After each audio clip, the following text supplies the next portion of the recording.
नमस्ते बच्चों, आप सबको पुनः स्वागत। 10वीं कक्षा के द्वितीय भाषा के छात्र, पहला पाठ बरसते बादल तो पूरा हो चुकी। अब आप लोगों को ईदगाह पाठ, ये पुनरावृत्ति है, आप लोगों को पहले ही बताया गया है और एक बार याद दिला रही हूँ। ईदगाह पाठ के बारे में बातचीत तो करेंगे। ईदगाह पाठ में ईद का मतलब क्या है? पर्व। और ईदगाह जहाँ मुसलमान भाइयों जाकर प्रार्थना करते हैं उसको कहा जाता है ईदगाह। और इसमें क्या है, वो ईदगाह पाठ में पहले उन्मुखीकरण। पथिकों के जलती दोपहर में पेड़ सदा देता है छाया, खुशबू भरे फूल देते हमको नव फूलों की माला। त्यागी तरुओं के जीवन से हम भी तो कुछ तो देना सीखे। और पथिकों को जलती दोपहर में सुख व आराम किससे मिलता है? जब भी आप लोगों को सड़क पर जाते समय ज़्यादा धूप लगे तब कहाँ जाते हैं? कहाँ छाँव है वहाँ ढूंढते वहाँ जाते हैं। इधर पथिकों के छाया कौन देते हैं? पेड़ देते हैं। और खुशबू भरे फूलें हमें कौन देते हैं? ये पेड़ हमें नव और खुशबू भी फूलों की माला देते हैं। खुशबू भरे फूल हमें क्या देते हैं? और माला देते हैं, हमको नौ फूलों की माला देते हैं, खुशबू भरे फूल। यह सब प्रकृति में हर एक हमारे लिए कुछ तो कुछ दे रहा है, हम क्यों कुछ भी नहीं दे पा रहे हैं? ऐसा सोचकर हम भी प्रकृति हमारे लिए जो कुछ भी कर रहे हैं उसके साथ साथ हम भी कुछ तो कुछ करना है और देना है। इसके बारे में तो बताया गया है। कहानी हो उद्देश्य, कहानी के विधा में परिचित कराना, छात्रों को कहानी लेकर कला का कौशल को वृद्धि करना भी, ये भी और एक विषय है। और क्या है वो? सद्भावना, त्याग तो होना बच्चों, त्याग करना है हम लोग कुछ चीजों को। और विवेक, बुद्धि तो सही या गलत पहचानने की विवेक। संवेदनशील, विचारात्मक हम लोग सोचना भी है। कर्तव्य बोध, मानव होने के नाते हमारा क्या कर्तव्य है इसके बारे में भी बताना है। इन सभी विषयों का विकास करना ही इस कहानी का मुख्य उद्देश्य है। कहानी किन धातु से बना है? कह धातु से। धातु का मतलब क्या है? क्रिया का आरंभिक रूप को ही धातु कहा जाता है। कह क्या है? वो क्रिया का आरंभिक रूप है, कुछ बोलना, कहना, वो कार्य संपन्न होना, वो क्रिया शब्द का आरंभिक रूप को ही धातु कहा जाता है। और इसमें किसी घटना को सुंदर ढंग से प्रस्तुत किया जाता है कि ये कोई एक रोचक या मनोरंजन घटना तो उसमें बताया जाता है।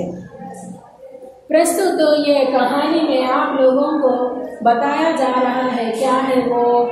ये इसमें कहानीकार वो प्रेमचंद के बारे में कुछ तो कुछ बताया जा रहा है, वो उसको तो ध्यान दीजिए आप लोग। इसमें आप लोगों ने प्रेमचंद, लेखक प्रेमचंद जी का जन्म कब हुआ? कहानीकार का प्रेमचंद का असली नाम क्या है? धनपत राय श्रीवास्तव है। धनपत राय श्रीवास्तव, लेकिन मशहूर हो गए हैं लेखक प्रेमचंद के नाम से। और ये इनका जन्म कब हुआ? 31 जुलाई 1880 में, मीन्स 31 जुलाई 1880 को हुआ है। और मृत्यु कब हुआ है? 1936 में हुई है, 1936 में हुई है। और इनकी प्रमुख रचनाएं कितने हैं बोले तो 250 से ज्यादा कहानियों को लिखा है। ये 300 कहानियां बताया जाता है, वो किसमें संग्रहित है बोले तो मानस सरोवर नामक 8 खंडों में। आप लोगों को कोई भी बड़ा हो गए तो क्या किया जाता है? उसको पार्ट्स के रूप में डिवाइड किया जाता है। ऐसा कौन सी पुस्तक में? मानस सरोवर नामक पुस्तक में 8 खंडों में ये तो बताया गया है। इनकी प्रमुख रचनाएं क्या क्या है वो? गोदान, गबन, सेवा सदन, निर्मला, कर्मभूमि, रंगभूमि, कायाकल्प, प्रतिज्ञा, मंगलसूत्र आदि, एक से बढ़कर एक। इनकी कहानियों में मुख्य विशेषता क्या है? ग्रामीण किसानों की घटनाओं के बारे में और सामाजिक कुरीतियों के बारे में ही इनकी कहानियों में मुख्य विषय है। बड़े घर की बेटी, उसमें क्या है? सम्मिलित कुटुंब प्रथा के बारे में बताया गया है। और एक जगह में 1.25 गेहूं के द्वारा क्या बताया गया?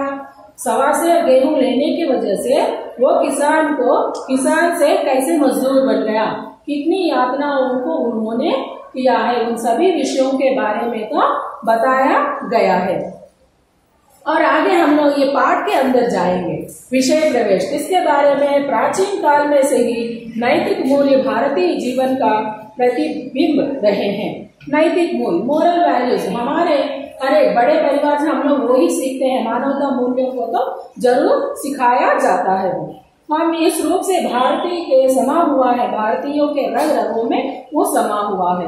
हम अपने बुजुर्गों का बड़ा ध्यान रखते हैं, क्योंकि हमारे घर के बड़े सदस्य को या छोटे हो, सभी को हम लोग मान देने की एक प्रथा भी हमारे जीवन में है। और ये क्या है, जैसे इस कहानी में दर्शाया गया है, एक छोटी सी कहानी के द्वारा आप लोगों को बताया जा रहा है। इसमें रमजान अब आप लोग नवी कक्षा में तो इसके बारे में, रमजान त्योहार के बारे में कैसे मनाया जाता है, कब शुरू होता है, क्या किया जाता है, ये पूरा बताया गया। लेकिन और एक बार वो तो याद करेंगे। रमजान के पूरे 30 रोजे होने के बाद आज ईद आई है। रोजा का मतलब क्या है, उपवास। मुसलमान भाइयों एक बूंद का पानी तक नहीं पीकर क्या है वो उपवास रखते हैं, सुबह से लेकर और शाम तक। और वो उस दिन पूरा प्रकृति कितना सुंदर है उसके बारे में वर्णन किया गया है पहले पैराग्राफ में। कितना मनोहर, कितना सुहावना प्रभात है, वृक्षों पर कुछ अजीब हरियाली है, खेतों में कुछ अजीब रौनक है, आसमान पर कुछ अजीब लालिमा है। आज का सूर्य देखो कितना प्यारा और कितना शीतल, मानो संसार को ईद की बधाई दे रहा है। ऐसा ईदगाह जाने की तैयारियां तो हो रहा है। इसमें क्या बताया जाता है, वो ये पर्व के दिन, उस दिन प्रकृति कैसे है उसके बारे में तो बताया गया है। इसमें क्या है, वो 30 रोजों के बाद 30 डेज पूरा कंप्लीट होने के बाद मुसलमान भाइयों क्या करते हैं, ईद अदा करने के लिए ईदगाह जाते हैं। उस समय क्या मनोहर है, बहुत सुंदर है और सुहावना प्रभात, सब लोगों को अपने ओर आकर्षित करने वाला प्रभात भी है। और वो हरियाली भी कुछ अजीब सा लग रहा, विचित्र सा लग रहा। रोज वही हरियाली रहती, लेकिन त्योहार पर्व के दिन में क्या हो जाता है, हम काली होकर वो उधर तो ज्यादा ध्यान देने की वजह से ये पूरा होता है। और आसमान पर कुछ अजीब लालिमा है, आसमान में क्या हो रहा है, कुछ अजीब लालिमा भी छा गई है। आज का सूर्य देखो कितना सुंदर और कितना प्यारा लग रहा है, मानो संसार को ईद की बधाई दे रहा है। ईदगाह जाने की पूरा तैयारियां तो हो रही हैं। लड़के सबसे ज्यादा प्रसन्न है, कारण क्या है, बड़े लोगों से जरूर आशीर्वाद के रूप में कुछ तो कुछ मिलता है। त्योहार के दिन कैसे रहे, नए कपड़े पहनते हैं और अच्छी तरह दोस्तों से जाके हमारे कपड़ों के बारे में और जो कुछ भी कपड़े पहने उस कपड़ों के बारे में बताया जाता। आपको अगर बड़े लोगों ने कुछ इनाम के रूप में दिए तो वो दिखाया जाता। ये पूरा होता है ये इसमें। लड़के सबसे ज्यादा प्रसन्न, बार बार जेब से खजाना निकाल कर गिनते हैं। महमूद गिनता है 1 2 10 12 अपने, और उसके पास 12 पैसे हैं। मोहसिन के पास 15 पैसे हैं।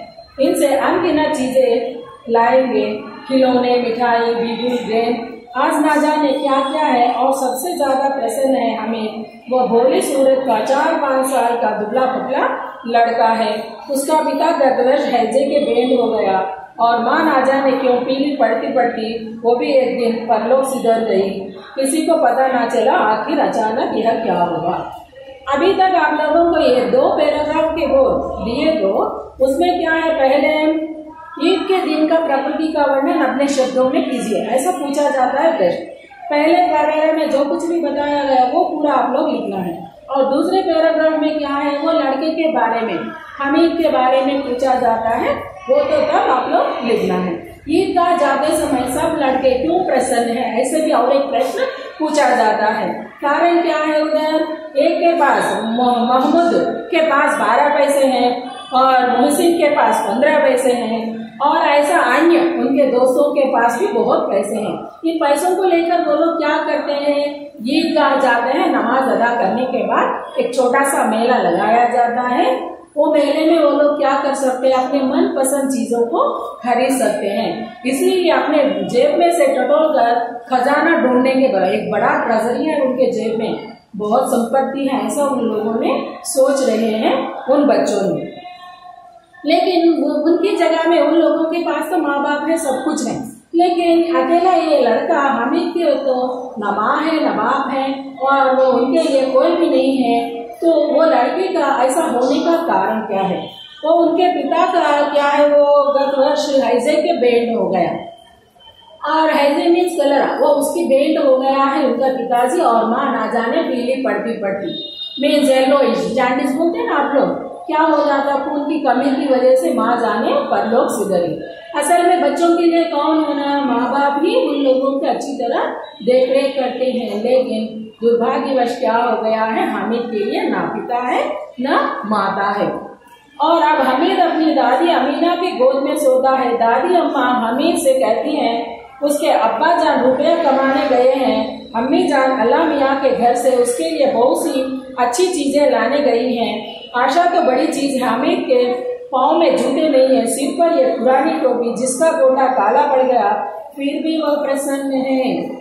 बच्चों में ऐसे गुण रहता है, बच्चों क्या है वो, उनके पास जो कुछ भी है उन्हें देखकर वो लोग प्रसन्न नहीं होता, और कुछ भी होना है और बाहर की चीजों को इकट्ठा करने के लिए कोशिश तो करते हैं। इधर हामिद को देखें तो क्या है, वो बूढ़ी दादी अमीना के अलावा कोई भी नहीं है उनके लिए, तो भी वो लड़का बहुत प्रसन्न है। उनके पास क्या, उनकी दादी अम्मा ने क्या बताया है उनको, अब्बा जान रुपया कमाने के लिए गया है। वो लड़की को नहीं मालूम है, बहुत छोटा लड़का है पिताजी मरने समय तक, इसीलिए अब्बा जान तुम्हारे लिए पैसा कमाने के लिए बाहर गया है बेटा, और अम्मी जान तो अल्लाह मियाँ के घर, भगवान के घर गई है, तुम्हारे लिए बहुत से खिलौने और आशीर्वाद के रूप में सब लाने के लिए तुम्हारा अम्मी जान भगवान के पास गई है, ऐसा बताई है।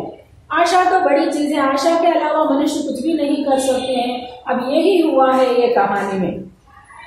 और आशा और हमीद के पास जूते तक नहीं है, हम लोग बाहर जाना है तब क्या होना, चप्पल तो जरूर होना है। हमीद को पाँव में पहनने के लिए जूते नहीं है, और एक उनके सिर पर, मुसलमान भाइयों नमाज अदा करते समय जरूर सिर पर टोपी तो लगाते हैं, और उनके पास सिर पर पहनने के लिए टोपी तक नहीं है, वो भी क्या हो गया, बहुत पुराना पड़ गया, और उनका गोटा तो और काला पड़ गया है।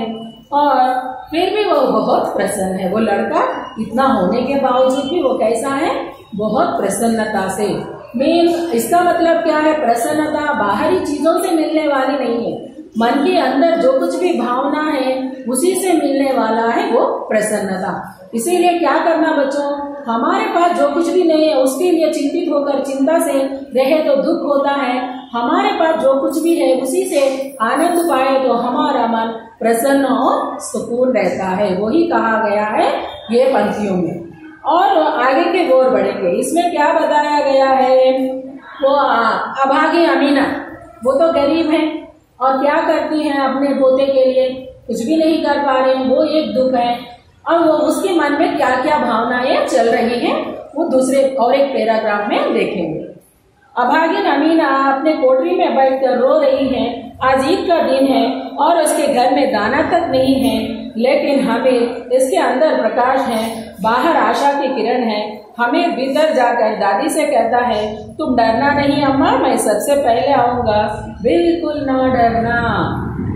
और एक विशेषता क्या है, वो ये लड़का सब लोगों के साथ, छोटे बच्चों में क्या है, अपने साथियों के साथ बाहर घूमना पसंद करते हैं, कहीं पर दोस्त गए तो उनके साथ साथ उनको भी जाना अच्छा लगता है। यही हो रहा है। अब अभागिन अमीना अपने कोठी में बैठकर रो रही है। कारण क्या है, वो गरीब औरत है और उनके पास धन ना होने के नाते वो ईद का दिन बोले तो पर्व के दिन, हम रोज तो नए नए पकवान तो पका कर नहीं खाते, लेकिन पर्व दिन तो कुछ अलग सा हटकर कुछ तो मिठाई या कुछ तो बनाना पड़ता है ना। लेकिन वो बनाने के लिए घर में खाने के लिए दाना तक नहीं है, एक बीज भी नहीं है, और ऊपर से क्या है, वो उनको उसके लड़के को देखे तो क्या है, उसके अंदर प्रकाश है, एक प्रकार का रोशनी है वो लड़के में। और क्या है, बाहर तो आशा की किरण, मेरे पिताजी आते हैं, मेरी माँ आती है, ऐसा वो उनके मन में तो एक आशा है। लेकिन दादी से वो अंदर जाकर दादी रो रही है, उनको प्रसन्न करने के लिए लड़के ने क्या कहा, दादी अम्मा तुम डरना नहीं, मैं वापस जरूर जल्दी आऊंगा और अपने दोस्तों से पहले आऊंगा, मेरे लिए चिंता मत करो। वो लड़का क्या समझ रहा है, दादी पोते को लेकर वो दुखित हो रहा है ऐसा सोच रहा है। लेकिन इधर दादी किसके लिए रो रही है, परु के दिल में लड़के के लिए कुछ भी नहीं पका रहा, कुछ भी नहीं खिला रहा, कुछ भी नहीं दे रहा हूँ, वो इन सभी विषयों के लिए वो चिंतित है, लेकिन ये लड़के में वो तो नहीं है। और अमीना का दिल कचोट रहा है, बहुत दुखित हो रहा। गांव के बच्चे अपने पिता के साथ जा रहे हैं, हमीद का अमीना के सिवा कौन है, भीड़ में बच्चे कहीं खो गए या क्या होगा, 3 कोस कैसे चलेगा और पैरों में छाले पड़ जाएंगे और जूते भी नहीं हैं। और वह थोड़ी दूर चलकर उसकी गोद में ले लोगी, और लेकिन यहाँ सेवैया कौन पकाएगा, कैसे होता है। लौटते लौटते सारी सामग्री जमा करके झटपट बना लेते हैं। ये तो चीजें जमा करते करते घंटों लगेगा। अमीना का दिल कचोट रहा है, क्यों दुखित हो रहा है अमीना का। ये लड़का अकेला गए, मेला बोले तो बहुत भीड़ रहता है, और भीड़ में कहीं खो गए तो उतनी दूर पैदल गए तो क्या हो जाता, पाँव में जूते तक ना होने की वजह से छाले पड़ जाते हैं और उनकी वजह से उनको दर्द होता है। और मैं कैसे अकेला लड़के को भेजूं, ऐसा दुखित हो रहा है ये। और थोड़ी दूर जाने के बाद क्या हो गया, वो अगर मैं उनके साथ गए तो क्या हो जाता, उनके गोद में लेती हूँ, कहीं पर लड़का दुखित हो गए तो वो सोचती। लेकिन मैं उनके साथ गई तो उनके लिए कौन इधर सेवैया बनाते हैं, वो स्वीट वो पकवान बनाते हैं, वो वैसा है वो। लेकिन वो उन्होंने लौटते लौटते अगर पैसे होते तो सब कुछ वो लाते, वापस आते समय खरीद कर लाते। उनके पास पैसे भी नहीं, अड़ोस पड़ोस में जाकर पैसा एकत्रित करना पड़ता, सामग्री को खरीदना पड़ता और उनके लिए पकाना पड़ता। इतना कार्य तो करना है। इस वजह से वो लड़के को अकेला भेजना मन में दुखित हो रहा है। अगर अपने आप को उधर उनके साथ जाने के लिए भी वो तो तैयार नहीं है। ये पूरा हो रहा है वो उनके, और वो करते करते घंटे लगेगा। अगर जमा करते करते घंटा लगेगा, लड़का क्या होगा, छोटा है, अगर उनको भूख लगे तो जल्दी में कुछ भी खिलाने के लिए कुछ भी नहीं रहता। ये पूरा चल रहा है अमीना के दिल में। और ये है कहानी यहाँ तक। कल के पाठ के बारे में बाकी अतिरिक्त पाठ कल आप लोगों को बताती बच्चों, लेकिन ये पाठ तो आप लोग क्या करना है, यहाँ तक पढ़ो। और इसमें मुख्य रूप में क्या क्या प्रश्न पूछा जाता है उसके बारे में एक बार याद दिलाती हूँ। क्या है कहानीकार, ये इसका लेखक कौन है, इस कहानी के लेखक कौन है, ऐसा 5 पंक्तियों में आप लोग को लिखना। एक बार क्या पूछा जाता है, काली साहित्यिक परिचय दीजिए। तब आप लोग क्या लिखना है, 250 कहानियां लिखे हैं, 8 भागों में है। मानस सरोवर नामक 8 खंडों में संकलित किया गया है। उनकी प्रमुख रचनाएं क्या क्या है और उनकी कहानियों में मुख्य विषय क्या होता है, ये पूरा लिखना है। साहित्यिक परिचय पूछे, अगर लेखक के बारे में पूछे तो क्या करना है, पूरा पंक्तियां तो लिखना पड़ेगा। ये बात याद रखो, ये है। उसके बाद में क्या है, पहले पैराग्राफ में से आप लोगों को पूछा जाता है ईद के दिन का वातावरण को आप अपने शब्दों में लिखिए। तब आप लोग ईद का पाठ में पहला पैराग्राफ अच्छी तरह ध्यान से पढ़े तो उस दिन क्या है माहौल, वो पूरा आप लोग लिख सकते हैं। उसके बाद में मेले में जाने वाले उनके दोस्तों के पास कितने पैसे हैं, वो लोगों कैसे हैं, तब आप लोग लिखना है ये पूरा। और उसके साथ साथ आगे बढ़कर अमीना क्यों रो रही है और हमीद के माँ बाप का क्या हो गया है, वैसे भी प्रश्न पूछा जाता है। नहीं है तो हमीद के बारे में 4-5 वाक्यों में उत्तर लिखिए। 4 अंकों में पूछा जा सकता है या नहीं तो 6 अंकों में, उसके अनुरूप आप लोग प्रश्नों का उत्तर को लिखना पड़ेगा। यह है आपका दूसरा पाठ ईदगाह। ओके ना बच्चों, कल मिलेंगे अतिरिक्त पाठ के लिए। धन्यवाद।